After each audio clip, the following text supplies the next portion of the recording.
Bogus Shalarth ID घोटाळा प्रकरणामध्ये आणखी एका अधिकाऱ्याला अटक करण्यात आली आहे।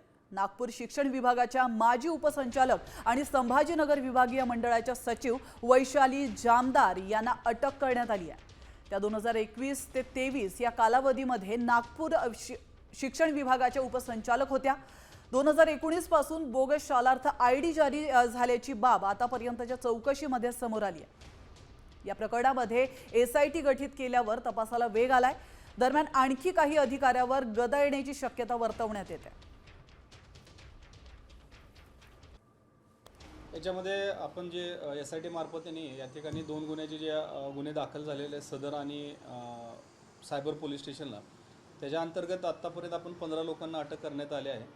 सध्या आमच्याकडे जे तत्कालीन शिक्षण अधिकारी चिंतामणी वंजारे होते यांनाही आम्ही अटक करून 29 पर्यंत त्यांना कोर्टाने पीसीआर रिमांड दिलेला आहे।